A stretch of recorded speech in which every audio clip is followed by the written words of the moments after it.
दोस्तों नमस्कार, मैं प्रभाकर और आप देख रहे हो द फ्रंट पेज। आज हम बातें करने जा रहे हैं महाराष्ट्र में होने वाली स्थानीय निकायों के चुनाव के बारे में। क्या चल रहा है इस स्थानीय निकाय चुनाव का जो आदेश आया है सुप्रीम कोर्ट की तरफ से, उसके बाद मुंबई हो, पूना हो या फिर पिंपरी चिंचवड़ जैसी महानगर पालिका, छत्रपति संभाजीनगर, नासिक जैसी महानगर पालिका, ये जो महानगर पालिका हमारे नज़रों के सामने पिछले कई सालों से प्रशासक चलाते आ रहे हैं, उनमें अब चुनाव होने जा रहा है। और ये चुनाव होगा, किन किन पॉलिटिकल पार्टियों के बीच में भिड़ंत होगी, इन सब के बारे में आज एक संक्षिप्त ऐसा एक ब्यौरा मैं आपके सामने प्रस्तुत करने जा रहा हूँ।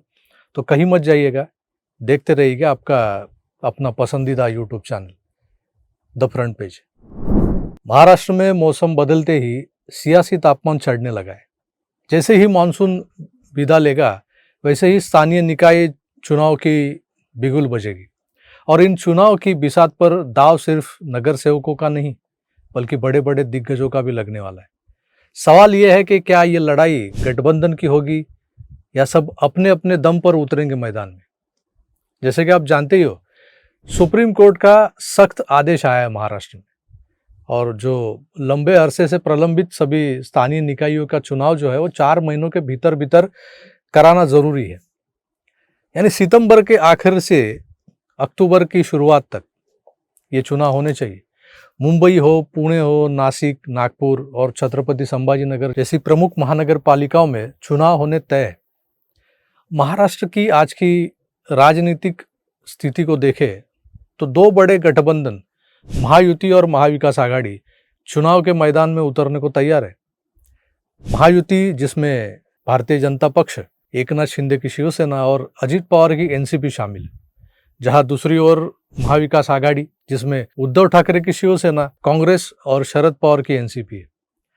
भले ही कागज पर ये 2 बलवान प्रत्याशी गठबंधन एक दूसरे को भिड़ने को तैयार है, मगर पिछले 5-6 महीनों में सियासी चाल ढाल जो है वो बदलती नजर आ रही है।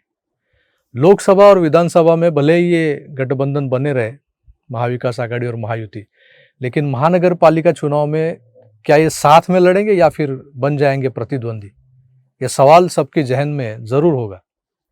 हाल ही में मुंबई में केंद्रीय गृह मंत्री अमित शाह जी आए थे।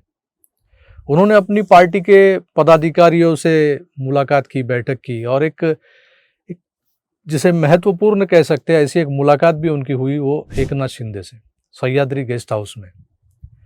सूत्रों के अनुसार एकनाथ शिंदे की शिवसेना ने मुंबई महानगर पालिका चुनाव के मद्देनजर या ये चुनाव के चलते अपनी तैयारियों को बड़े जोर शोर से शुरुआत की है उन्होंने, और इन तैयारियों में बढ़त ही ले ली है, ऐसा कह सकते हैं हम।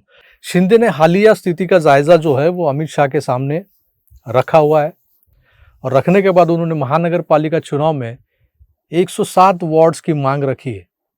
यानी कुल 227 जो वार्ड है मुंबई महानगर पालिका से, उनमें से लगभग आधे वार्ड एकनाथ शिंदे की शिवसेना मांग रही है। लेकिन अमित शाह ने न तो इस पर हामी भरी, न इनकार किया है, बल्कि बातों बातों में एक बड़ा इशारा दिया। क्या ये पार्टियां स्वतंत्र रूप से चुनाव लड़ सकती है, ये अहम सवाल है। मुंबई महानगर पालिका यानी बीएमसी पिछले 25 सालों से शिवसेना का गढ़ रहा है। शिवसेना यानी ठाकरे की शिवसेना। लेकिन 2017 में शिवसेना को मिली थी 84 सीटें और भाजपा को 82। तो भाजपा चाहती थी तो राज ठाकरे के साथ पार्षदों के साथ मिलकर अपना मेयर बना सकती थी, लेकिन देवेंद्र फडणवीस ने राज्य में गठबंधन की सरकार होने की वजह से शिवसेना को समर्थन दे दिया।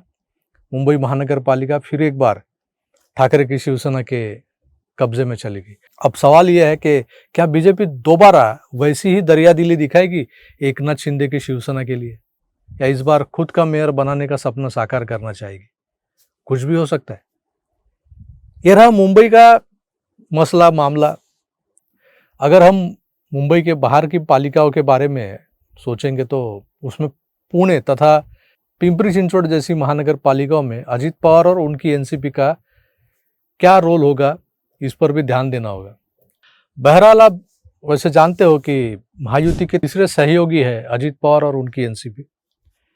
मुंबई में इनकी खास मौजूदगी नहीं, लेकिन पुणे और ग्रामीण इलाकों में उनकी पकड़ है, जैसे पिंपरी चिंचवड़ की बात मैंने कही। यहाँ भी देखना होगा कि भाजपा से सीटों की अदला बदली होती है एनसीपी के उम्मीदवारों के साथ, या फिर सीधी टक्कर होगी। तो क्या महाराष्ट्र की महानगर पालिका चुनाव में गठबंधन रहेंगे बरकरार, या होगा एक नया मिनी महाभारत? क्या बीजेपी अकेले के दम पर बीएमसी फतेह कर पाएगी? क्या उद्धव और शिंदे की शिवसेनाएं आमने सामने होगी तो एक बड़ी भिड़ंत होगी, और जनता किसे चुनेगी, विकास को या पहचान को? आप क्या सोचते हैं, इस बार बीएमसी में किसका मेयर होगा? नीचे कमेंट करके ज़रूर बताइए। वीडियो को लाइक करें, शेयर करें, चैनल को सब्सक्राइब करें और बेल आइकन दबाएं ताकि अगली राजनीतिक रणनीति की खबर सबसे पहले आपको मिले। फिलहाल के लिए इतना ही, फिर मिलेंगे। तब तक के लिए अपना ख्याल रखें और देखते रहे द फ्रंट पेज। धन्यवाद, नमस्कार।